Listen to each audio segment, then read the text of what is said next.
महर्षि, पिछली बार आपने हमने साधन और आश्रय तत्व की चर्चा, बहुत विस्तृत चर्चा हुई थी। एक दो साधक आए थे महाराज जी, क्योंकि उनके भी प्रश्न थे। तो उनका ऐसा मानना था, क्योंकि अभी भजन मार्ग में अभी इनिशिएट हुए हैं, अभी नए नए चलना शुरू हुआ है। वो कहते हैं कि कहीं ना कहीं बाबा प्रमाद आ जाता है। मतलब आश्रय है, मतलब उस बात को भी स्वीकार कर रहे हैं महाराज जी। नहीं, आश्रित है ही नहीं तभी प्रमाद आ रहा है। बात समझिए ना, आश्रित का तात्पर्य है एक भी श्वास अपने प्रीतम के चिंतन से खाली न जाना। वो आश्रय को समझ ही नहीं पा रहे ना। हाँ, तो आश्रय को ना समझने के कारण उनके अंदर आता प्रमाद। देखो, जैसे आप भजन कर रहे हो और आश्रय आपका देह का है, तो विषय चिंतन होगा, भोगों की तरफ दौड़ होगी, पूरा जन्म लग जाएगा लड़ते लड़ते। बात समझे ना, सूक्ष्मता।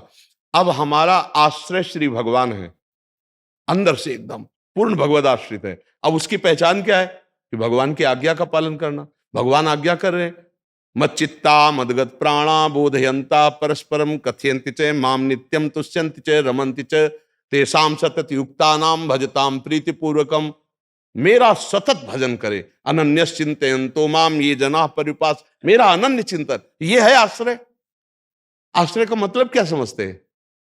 अंदर से हम जिसके आश्रित होते हैं उसी का सतत चिंतन होता है। जैसे काम का आश्रित कामनी का बिना प्रयास के चिंतन करेगा, धन का आश्रित धन का बिना प्रयास के चिंतन करेगा। उसको प्रयास थोड़ी करना पड़ता है। आप विचार करके देखो, तो आश्रय हम जब प्रभु का लेंगे, अभी आश्रय नहीं हुआ ना, तभी ये बात आती प्रमाद। ये कर्ता बोल रहा है, ये अहम बोल रहा है, जो समर्पित नहीं हुआ। जो अहम समर्पित हो जाता है वो एक क्षण भी भगवान से विलग नहीं हो सकता। तदर्पिता अखिलाचारिता तद स्मरणेन परम व्याकुलते थे। वो समस्त आचरण भगवान के अधीन होकर करता है, और एक सेकंड के लिए भगवान का विस्मरण हो जाए तो व्याकुल हो जाता है, जैसे प्राण निकलने का। यह है आश्रय। आश्रित का मतलब क्या समझ रहे हैं लोग?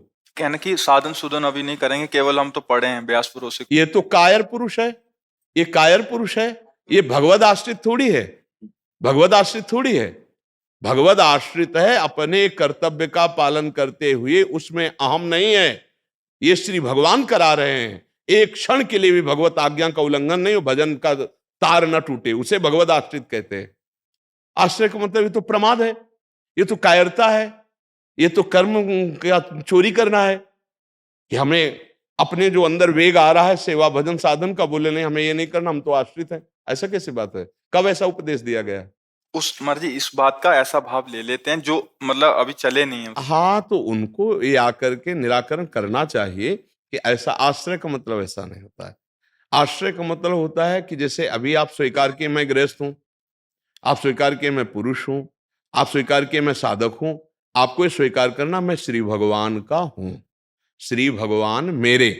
यहां से प्रारंभ होती है उत्तम साधना। अब जिनके हम हैं उनका सतत चिंतन, उनके ममता में हमारे कोई मिलावट नहीं होगी। भगवद आश्रित है ना, तो सबकी ममता ताग बटोरी, मम पद मन ही बांधी बरडोरी। तब तो आश्रित माना जाएगा। ऐसे थोड़ी मनमानी आचरण कर रहा है, भोग भोग रहा है और इसके बाद कहता मैं भगवद आश्रित, तो वो तो प्रमादी है, वो तो साधक ही नहीं है, भगवद आश्रित ही नहीं है। भगवद आश्रित कैसे होता है ये पहले समझे आकर के। हाँ, जब तक साधन को भगवत कृपा नहीं समझेगा तब तक वो कैसे मन क्रम वचन छाणी चतुराई भजत कृपा करिए रघुराई। मन वचन कर्म से भगवान के आश्रित होकर वो नाम जप कर रहा है, कुमार्गामी प्रवृत्तियों को त्याग रहा है। जो नहीं त्याग पा रहा वो भगवान से पुकार रहा है, प्रार्थना कर रहा है, हर समय भगवत चिंतन। ये भगवत आश्रित का लक्षण है।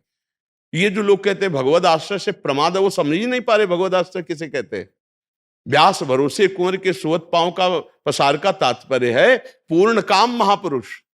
बहुत ऊंची स्थिति है, छोटी मोटी थोड़ी है। तुम कहां पांव पसार के सोते हो? तुम तो व्यभिचार करते हो, मनमानी चिंतन करते हो, तुम पांव पसार के सो रहे हो।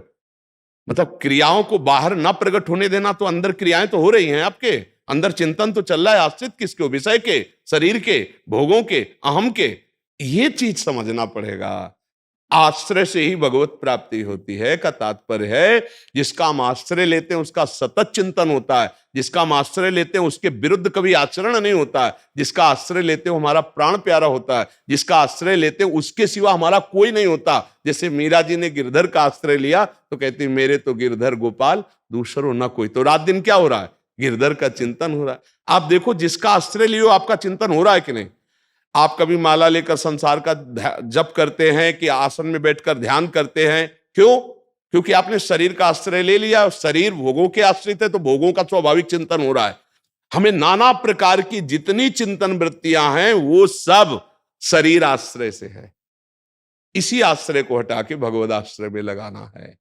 अब उसको समझे, तभी तो कहा गया जब बहुकाल करी सत्संगा तबै होए सब संशय भंगा। जब बहुत काल तक सत्संग करे तब समस्त संशयों का नाश हो जाता है। जैसे कल ये हुआ कि भगवान का भारत में क्यों अवतार होता है, अन्यत्र क्यों नहीं होता, उसकी चर्चा हुई। तो जैसे किसी ने एक दो कि भगवान तो असुरों का संहार करने के लिए अवतार लेते हैं। कहां कहां अवतार लेते हैं? भक्तों की प्रार्थना से।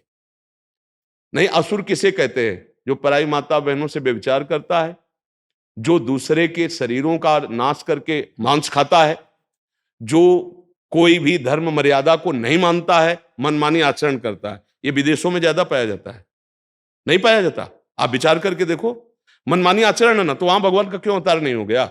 राक्षस किसे कहते हैं? माने मातु पिता ने देवा, साधुन ते करवावे सेवा, जिनके ये आचरण भवानी ते निश्चर सम जानो प्राणी। राक्षसी प्रवृत्ति की कमी है क्या? मदिरापान करना, मांस खाना, व्यभिचार करना, यही उद्देश्य है। खूब धन कमाओ, खूब शरीर के पोषण करो, भोग भोगो, कोई उनको स्वर्ग नरक भगवान इसकी कोई परवाह नहीं है। तो वहां भगवान का ज्यादा अवतार होना चाहिए, क्यों नहीं हुआ?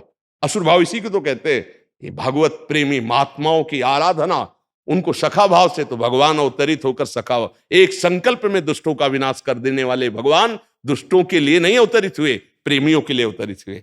क्योंकि सखा बनकर गले में हाथ डालकर खेलना, कांत बनकर के रास करना, विविध प्रकार के सुख ये भक्तों को देने के लिए अवतरित हुए। विनाश लीला तो उनके एक सेकंड की है।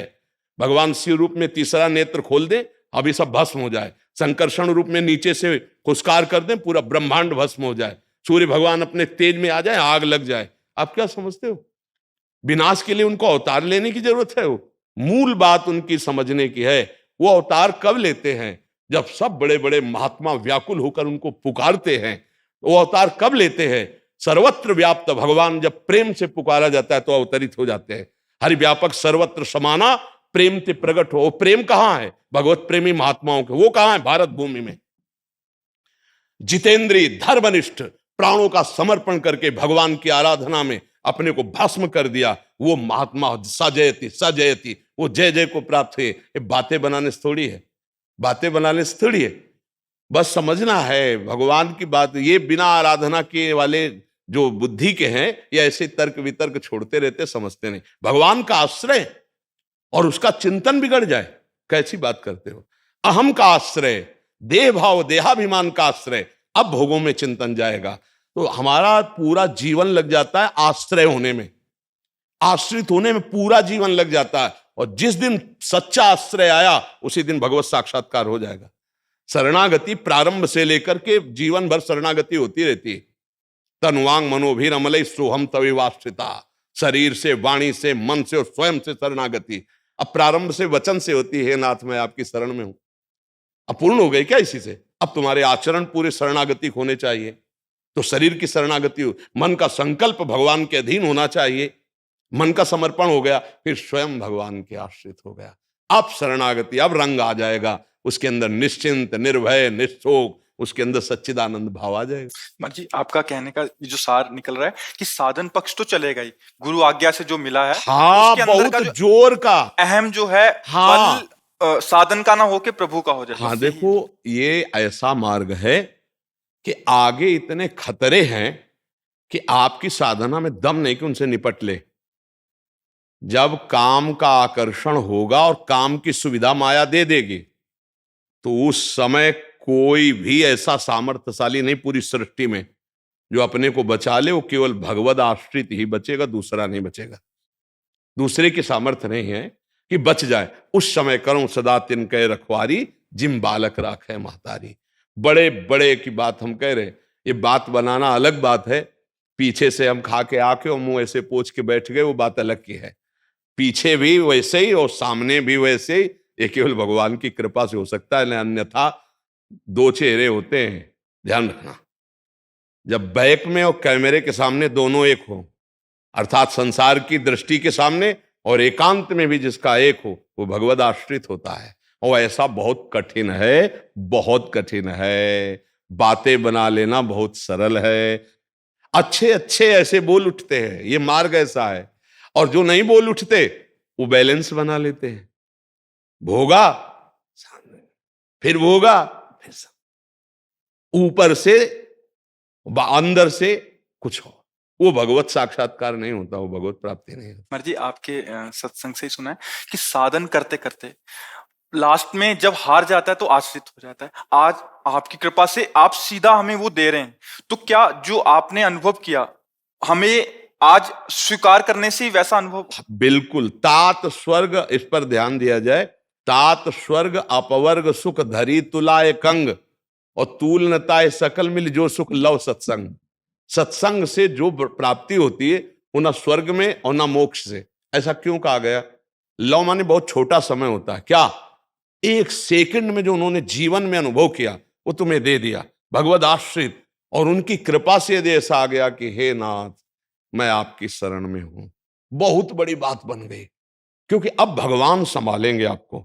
अभी तक तुम अहंकार से टहल रहे थे माया में, अब भगवान तुम्हारे को धीरे धीरे, और जहां जहां तुम्हारा अहम काम करेगा वहां वहां तुम रौंद दिए जाओगे। अपने आप होगा हे प्रभु देख लो मैं गिरा, तो बोला और ऊपर और ऊपर, और ऐसी जगह बैठाल देते जाना, काम स्पर्श करता है, न क्रोध न लोभ न मोह न मद न मत्सर। भगवद आश्रित होना हर साधक को पड़ेगा, आज नहीं तो कल। भक्ति की पूर्णता है आत्मसमर्पण करो। श्रवणम कीर्तनम स्मरणम विष्णुपाद सेवनम अर्चनम वंदनम दास्यम शक्य। परिणाम क्या आएगा? आत्मनिवेदनम। आत्मनिवेदन, आश्रय, समर्पण, शरणागति। वो तो जानते नहीं ना, इसलिए ऐसा कह रहे हैं। हमें भगवत प्राप्ति के लिए भगवत आश्रय और निरंतर भगवत साधन, चाहे वो गृहस्थी में चाहे विरक्ति में, जो भी कर्म कर रहा है सांगो पांग करके भगवान को अर्पित करना, भजन बनने लगेगा। अब वो समझते नहीं। अच्छा, आश्रय भजन का नहीं लिए हो तो फिर आश्रित किसके हो तुम? जिसका हम आश्रय लिए उसका भजन नहीं करेंगे तो आश्रित किसके है? वो समझ नहीं पाते। आश्रय तत्व को समझना कठिन है, और समझ गया तो जिसके हम आश्रित रात दिन वही चलेगा। देखो कई बार बताया आश्रय की पहचान, कि जैसे सुखद घटना आई, कोई सुखद परिस्थिति आई कोई, तो आपका मन कहां गया ये देखना है। कोई दुखद परिस्थिति आई, आपका मन कहां गया? तो सुखद परिस्थिति में देखिएगा आपका मन अपने प्रयास पे जाएगा। देखो हमने ये किया ना, ये ऐसा हुआ ना, बड़ा प्रश्न। आश्रय किसका है? मैं का, शरीर का। और दुखद जब परिस्थिति आएगी तब तो आपको कोई मित्र कोई पदाधिकारी ये याद आएंगे। आश्रय किसका है? संसार का।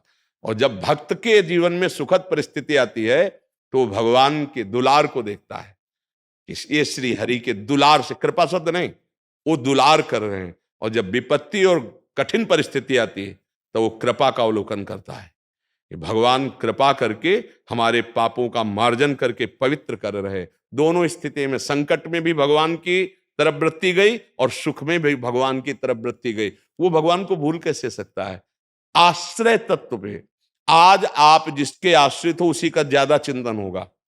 ध्यान देना, शरीर के आश्रित हो तो कभी भूल रहे हो शरीर को, भजन नहीं हो रहा। आप देखो शरीर का भजन हो रहा है कि नहीं हो रहा?